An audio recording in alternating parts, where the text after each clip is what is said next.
Have you ever heard of the terms variables and levels of measurement in research? These are important concepts that help us understand how data is collected, organized, and analyzed.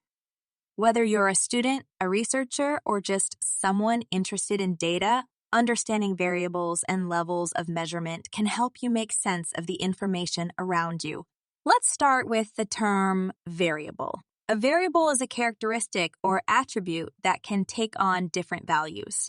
For example, age, weight, height, and income are all variables. In research, variables are used to measure differences and similarities between individuals, groups, or objects.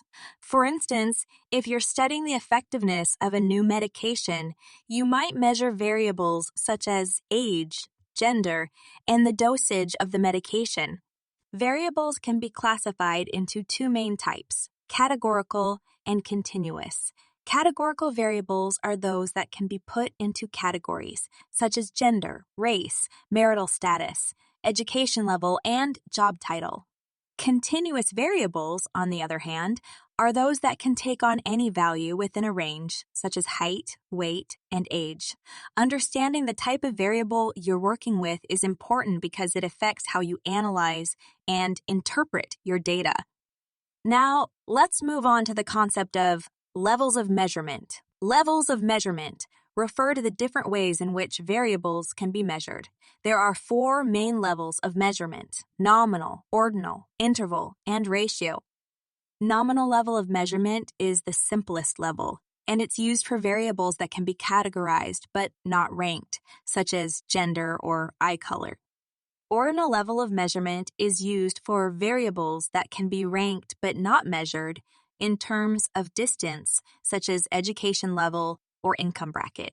Interval level of measurement is used for variables that can be ranked and measured in terms of distance, but do not have a true 0 point, such as temperature or time. For instance, if you're measuring temperature, you can say that 20 degrees Celsius is 10 degrees warmer than 10 degrees Celsius, but you can't say that 0 degrees Celsius means no temperature. Ratio level of measurement is the most advanced level, and it's used for variables that can be ranked, measured in terms of distance, and have a true 0 point, such as weight or height.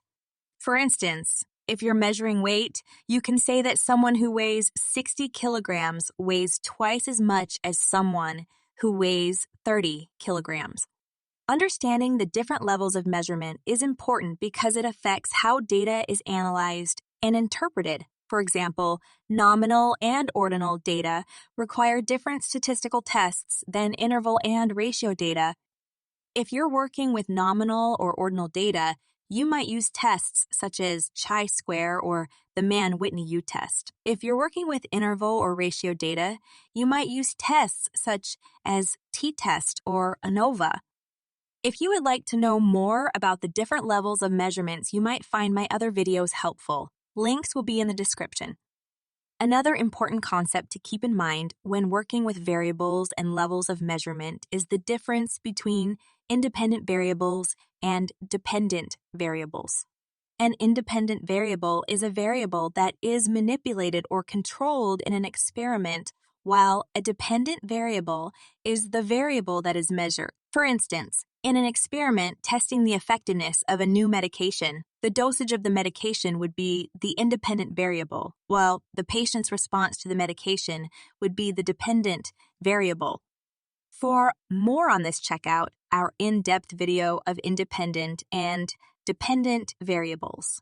I will link it in the description below. It's important to clearly define and measure both independent and dependent variables to ensure accurate and meaningful results. In addition, understanding the type of variable and level of measurement can help you choose the appropriate statistical test to analyze your data. Finally, it's important to note that variables and levels of measurement play a crucial role in all types of research studies, including experiments, surveys, and observations. By understanding these concepts, you can ensure that your research is reliable and valid, and that your conclusions are based on accurate and meaningful data. So, there you have it, a brief overview of variables and levels of measurement in research. Whether you're conducting your own research or just analyzing data, understanding these concepts is crucial for making sense of the information around you. Thank you for watching and stay curious. If you enjoyed this video, please support me by hitting the like button, leave a comment below, and subscribe to my channel. Thank you so much.